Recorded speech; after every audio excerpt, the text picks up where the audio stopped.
الحمد لله رب العالمين والصلاة والسلام على سيد الأنبياء والمرسلين أما بعد فأعوذ بالله من الشيطان الرجيم بسم الله الرحمن الرحيم۔ الحمدللہ سورہ کہف کی تقریباً 7 آیات کی تفسیر ہو گئی تھی، اور 7ویں آیت میں اللہ تبارک و تعالی نے ارشاد فرمایا تھا اِنَّا جَعَلْنَا مَا عَلَى الْأَرْضِ زِينَةً لَهَا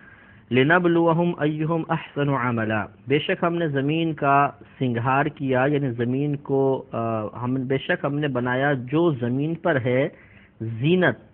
اس زمین کے لیے لِنَبْلُوَهُمْ أَيُّهُمْ أَحْسَنُ عَمَلًا، تاکہ ہم آزمائیں انہیں کہ ان میں سے کون اچھے عمل کرتا ہے۔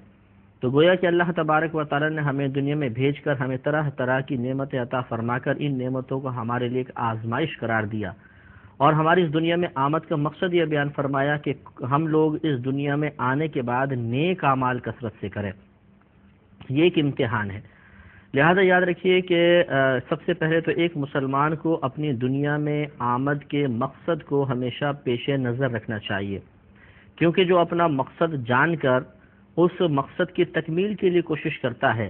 تبھی وہ اس مقصد کو پورا کرنے کے بعد، اس کام کو پورا کرنے کے بعد اجرت اور تنخواہ کا مستحق ہوتا ہے، ورنہ کام کیے بغیر اگر کوئی تنخواہ طلب کرے گا تو وہ اس کا مستحق نہیں ہوگا، بلکہ وہ لائق سزا ہوگا۔ جیسے آپ کسی مزدور کو اپنے گھر پر بلائیں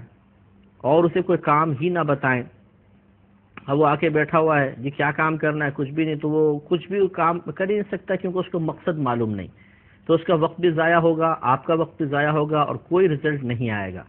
اسی طرح جو دنیا میں آیا اور اس نے آنے کے بعد اپنے مقصد کو جاننے کی ضرورت اور زحمت ہی گوارا نہیں کی، تو اس کا قصور ہے، اور کچھ بھی وہ کام نہیں کر سکتا، کوئی اس میں مطلب اس کے پاس نیک اعمال اچھے نہیں ہوں گے، اور برے اعمال سے بچنا بھی نہیں پایا جائے گا۔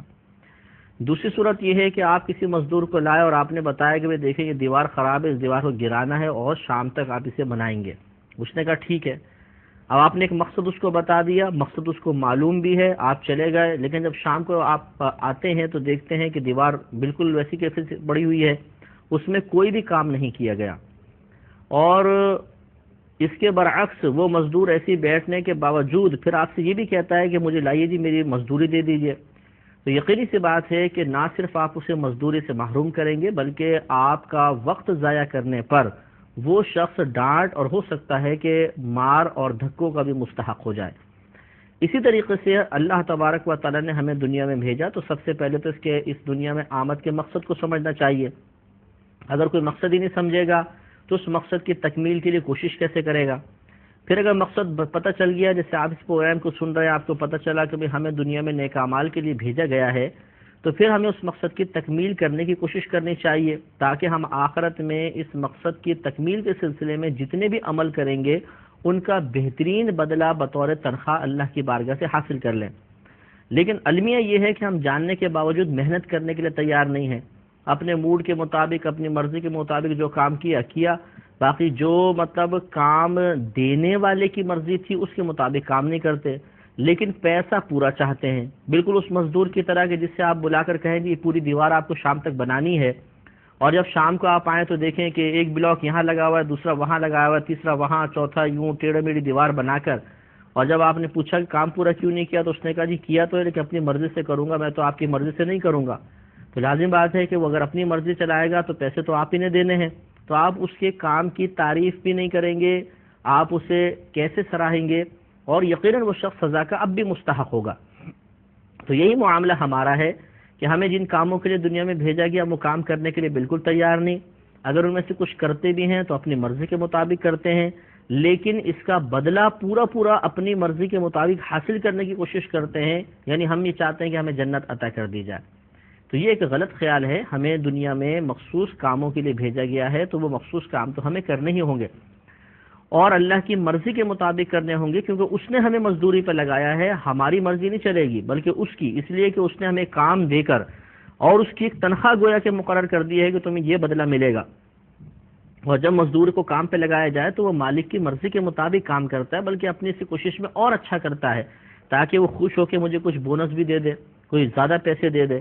اور یہاں صورتحال یہ ہے کہ جو کام جس نے دیا اس کی طرف سے تمام نعمتیں اور آسائشیں حاصل کرنے کے باوجود اس کام میں ہم کوتاہی کرتے ہیں اور اپنی مرضی کے مطابق کام کرنے کی کوشش کرتے ہیں، لیکن تنخواہ اور مزدوری پوری چاہتے ہیں۔ تو یہ ایک غلط رویہ ہے، اس پہ ہمیں توجہ کرنی چاہیے۔ پھر اب یہاں سوال یہ پیدا ہوتا ہے کہ اگر ہمیں نیک عمل کے لیے بھیجا تو کیا ہم دنیاوی تعلیم حاصل نہ کریں؟ کیا بالکل کھیل کود منع ہوگا؟ رشتہ داریاں کرنا، دوست احباب کے پاس جانا، کیا سب منع ہے؟ صرف نیک عمل کرتے رہیں؟ تو یہ بھی ایک اس شخص کے ذہن میں اس وسوسہ آ سکتا ہے کہ جس نے کبھی اپنے دین کو سمجھنے کی کوشش ہی نہیں کی۔ نیک عمل کا مطلب صرف نمازیں پڑھنا، روزے رکھنا اور تسبیح پکڑ کے مسجد میں بیٹھ جانا نہیں ہے، بلکہ نیک عمل کا مطلب ہے کہ اپنے تمام افعال و اعمال کو بالکل شریعت کی تعلیمات کے تابع کر لیا جائے۔ اب آپ اسکول بھی جائیں، کالج جائیں، دنیاوی تعلیم حاصل کریں، دینی تعلیم حاصل کریں، آپ اچھا لباس پہنیں، دوست احباب کے پاس جائیں، رشتہ داریاں نبھائیں، لیکن یہ تمام کے تمام کام دائرہ شریعت میں رہ کر ہونے چاہیے۔ اور یہی اللہ تبارک و تعالیٰ نے ہمیں اس بات کا مکلف بنایا ہے اور ہمارے لیے یہی آزمائش رکھی ہے کہ ہم اپنے ہر عمل کو شریعت کی تعلیم کی یا شریعت کی مرضی کے تابع کر لیں۔ اپنی مرضی سے کوئی ایسا کام نہ کریں کہ جو شریعت کی تعلیم کے خلاف ہو، اللہ اور اس کے رسول کے حکم کے خلاف ہو۔ چنانچہ اب اس سے واضح ہو گیا کہ شریعت ہمیں ہر کام سے منع نہیں کرتی ہے، بلکہ ان کاموں سے منع کرتی ہے جو ہمارے لیے حرام ہے۔ اور اسی طرح اگر ہم اس دنیا میں آمد کے مقصد کو سمجھ جائیں کہ اللہ نے ہمیں دنیا میں بھیجا ہے نیک اعمال جمع کرنے کے لیے، اور جتنی چیزیں پیدا کی ہیں ہمارے لیے حقیقتاً ایک آزمائش ہے، اور اس آزمائش پہ پورا اترنے کے بعد ہی ہمیں انعام ملے گا۔ اگر یہ ذہن بن جائے تو پھر کبھی بھی انسان دنیا میں کسی نقصان پر یا کسی نعمت کی کمی پر اللہ کی بارگاہ میں شکوہ کرتا ہوا نظر نہیں آئے گا، کیونکہ جب اس سے اپنی آمد کا مقصد پتہ ہے کہ مجھے تو رکھا اس لیے گیا ہے کہ مختلف طریقوں سے مجھے آزمایا جائے گا۔ مثال کے طور پہ آپ کو ایک 50-60 کمروں کے ایک محل میں داخل کر دیا جائے اور یہ کہا جائے کہ اس 60 کے 60 کمروں سے آپ کو نکلنا ہے، اور ہر کمرے کے اندر آپ کو مختلف طریقوں سے آزمایا جائے گا۔ تکلیف بھی پہنچ سکتی ہے، غم بھی پہنچ سکتا ہے، اذیت پہنچ سکتی ہے، کہیں سردی ہوگی، کہیں گرمی ہوگی، کہیں کانٹے ہوں گے وغیرہ وغیرہ، لیکن اگر آپ محل پار کرنے میں کامیاب ہو گئے تو آپ کو 10 کروڑ روپے ملیں گے۔ تو میرا خیال یہ ہے کہ ہم میں سے شاید ہی کوئی ایسا ہوگا جو اس چیلنج کو قبول نہ کرے۔ اب اندر داخل ہونے کے بعد جب ہمارے ذہن میں ہے کہ ہمیں پار ہونے کے بعد 10 کروڑ ہمارا مقصد ہے، اس محل میں داخل ہونے کے بعد ہر کمرے میں آسائش کی طلب یا آسائش کا حصول ہمارا مقصد نہیں ہے، کیونکہ وہ تو ہے ہی آزمائش کا مقام، اس سے پار ہوں گے تو ہمیں 10 کروڑ روپے ملیں گے نا۔ تو اب کوئی نادان اندر داخل ہو اور ہر کمرے میں جا کر بولے اوف او کیا مصیبت ہے، کہیں کانٹے ہیں، کہیں گرمی ہے، کہیں سردی ہے، یہ کیا ہو رہا ہے اور یہ کیوں ہو رہا ہے، تو آپ اس سے کہیں گے آپ بے وقوف ہیں، آپ کو آمد کا مقصد ہی نہیں پتا، یا آپ گھسے کیوں تھے اس محل کے اندر۔ آپ کو تو اس میں داخل اس لیے کیا گیا تھا کہ آپ نے گویا کہ ایک چیلنج قبول کر لیا ہے، اور اس میں اب آپ کو زبان بند کر کے فیس کرنا ہے چیزوں کو، مقابلہ کیجیے اور پھر باہر نکلیے اور 10 کروڑ روپے پائیے۔ بالکل اسی طرح تھوڑے سے فرق کے ساتھ یہ معاملہ ہے کہ ہم نے کوئی ایسا نہیں ہوا کہ اپنی مرضی سے اس چیلنج کو قبول کیا ہو کہ ٹھیک ہے چلیں جی ہمیں دنیا میں بھیجیں، ہم آزمائشوں میں پورا اتر کے اور جنت حاصل کریں گے۔ اتنا ضرور ہے کہ اللہ تعالیٰ نے اپنی مرضی سے ہمیں بھیج دیا، لیکن بھیجنے کے بعد پھر معاملہ سارا وہی ہے کہ ہمیں بھیجا اس لیے ہے کہ ہمیں بتا دیا گیا کہ یہ دنیا کے 50 60 70 سال آپ کے ہیں، اس میں مختلف طریقوں سے آپ کو آزمایا جائے گا، اگر آپ اس آزمائش پہ پورے اترتے ہیں تو آپ کو اس کے بدلے کے طور پہ جنت دی جائے گی۔ تو جس طرح ایک محل میں داخل ہونے والا شخص پھر آرام طلب نہیں کرے گا، وہ آسائش نہیں دیکھے گا، تکلیف پہنچنے پر اس کی زبان سے شکوہ نہیں نکلے گا، کیونکہ اس کا ذہن بنا ہوا ہے کہ یہ تو ہے ہی آزمائش کا محل۔ اسی طرح جو دنیا میں آمد کے مقصد کو سمجھ جاتا ہے اور اللہ تبارک و تعالیٰ کی مرضی اور مشیت کو سمجھنے کے بعد اخروی انعام پر نگاہ رکھتا ہے، اس کے زبان پہ کبھی شکوہ بیدار نہیں ہوتا۔ اسی لیے آپ اکابرین کی زندگی کا مطالعہ کر کے دیکھ لیجئے، صحابہ کرام کو دیکھیں، خود ہمارے نبی کریم صلی اللہ علیہ وسلم اور دیگر انبیاء علیہم السلام، پھر 1500 سال کے اندر جتنے اولیاء اعظام گزرے ہیں، جنہوں نے خاص طور پہ وہ اولیاء جنہوں نے تبلیغ دین کا فریضہ سر انجام دیا اور مختلف لوگوں کی طرف سے انہیں بہت تکلیفیں اور اذیت پہنچائی گئیں،